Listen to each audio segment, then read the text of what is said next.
hello and नमस्ते साथीहरू हैन आज म चाहिँ यहाँनेर यो रानी ए रातो कलको हजुर अलि ठुलो साइजको हुन्छ एउटा घरमा एउटा मात्रै रानी हुन्छ कति महिना राखेपछि यिनीहरूले निकाल्छ बच्चा लगाइछ हामी हैन चट्टैसँगले यहाँनेर यी राजारानीको यी भिरपाखा देख्न सक्नुहुन्छ देखाइदिनु त मेरो क्यामेराम्यान भिरपाखा देखाइदिनु हो यस्तो भिर पुरै पहिरो गएको चाहिँ यो बर्खा नभएर मात्रै यहाँ चिप्लेको छैन बाटो नत्र भने खतरा छ नि फेरि यहाँ बाटो चाहिँ हरामी छ बाटो हैन है बबाल छ सिन है आज एकदम घाम लागिरहेछ बबाल जामी पारामा हो माथि आकाशतिर देखाइदिनु मेरो क्यामेराम्यान हेर्नु त भाचकाचक घाम लागिरहेछ अब यहाँ मलाई देखाउनुहुन्छ आज चाहिँ हामी चाहिँ भन्नुहुन्छ भने बेलबारीबाट यहाँ राजारानीमा चाहिँ मह काटेको चाहिँ एकदम यो सिन भिडियोहरू चाहिँ गर्नु मन लागेर चाहिँ आएको मह खानु पर्यो नि त होइन यसपालि है जाडो महिनामा खोकी पनि हल्का निको हुन्छ भनेर मह र हल्का त्यो कोदोको अलिकति चस्से झानेर चट्टै दामी पारेमा खाने हो आज है टक्कै यहाँ माथि मह बनाउँदैछ अरे त्यहाँ मह बनाउने ठाउँमा जाने कसरी बनाउँछ हेर्ने मह काटेको चिज पनि हेर्ने खाने किन्ने ल्याउने घर लिएर जाने अनि बेलबारी ल अनि सिधै हामी बेलबारीमा भेट हुन्छौँ है त यो पहाडलाई फुटाएर बाटो राम्रो बनाउने जेमरा चाहिँ यही डोजरले हो है यो डोजरले चट्टै राम्रो बाटो बनाउँदैछ उहाँ तलदेखिको है ऊ त्यो डाँडादेखिको यता यता यता यता बाटो एकदमै राम्रो बाटो बनाएर ल्याउँदैछ ल हेर्नु त है साथीहरू यो मौरीको घार हेर्नु त है राजारानीमा है यो चाहिँ यता राजारानी जाने बाटो हो यहाँ चाहिँ मौरीको घारहरू टन्न धेरै 400-500 घार राख्नुभएको रहेछ यहाँ मौरी पालन यसरी गरिँदो रहेछ उहाँले लुगा लगाइहरू घार चेन्ज गर्दै हुनुहुन्छ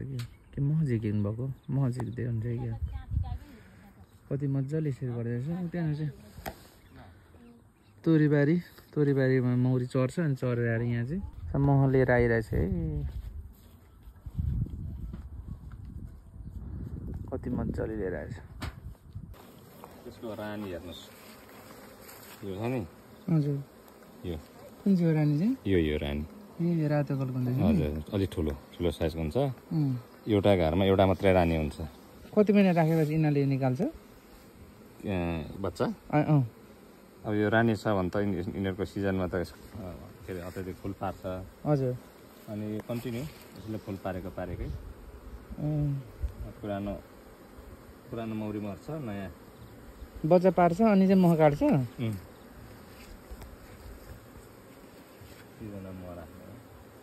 यो चाहिँ अहिले यतालाई के अर्को बक्साबाट यता सार्नु भएको यो पर्छ नि त सफा गर्ने हो ए सफा गरिराख्नु टाइममा ए निकै पो रहेछ त्यसको त अनि क्या हामीले सिधै घरमा मह लगेर खाए जस्तो त होइन रहेछ नि त होइन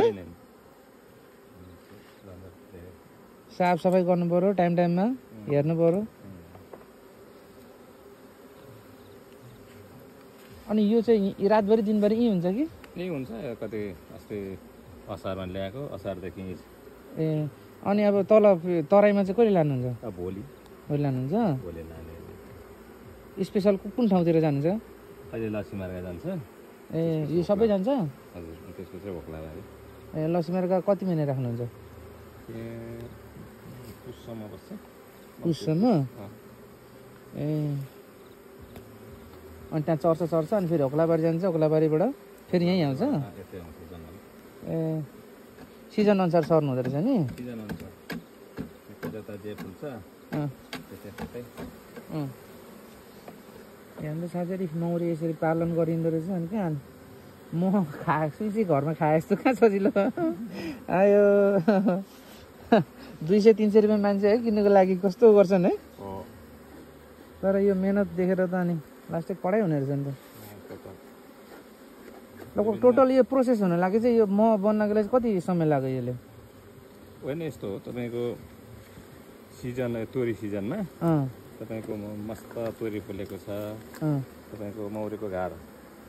गोला बलियो छ भने चाहिँ तपाईँको 15-18 दिनमा काटेको फेरि 15-18 दिनमा काट्न मिलिहाल्छ यो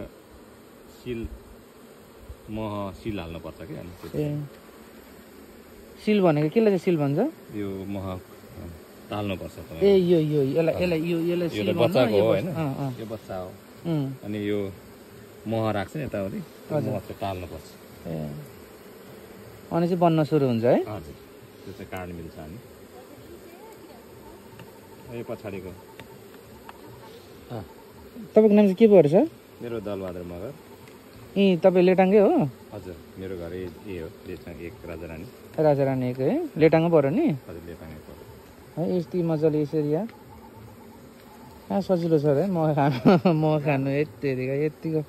यत्तिको दुःख गरेपछि अनि चाहिँ मह खानु पाइन्छ है साथीहरू ल आज यो राजारानी यसो घुम्न आएको थिएँ हामी बेलबारी हजुर राजारानी घुम्न आउँदा त्यहाँनिर चरेर आएर ठक्कै यहाँनिर आएर यहाँ बस्दो रहेछ अनि मह काट्छन् ल यति नै त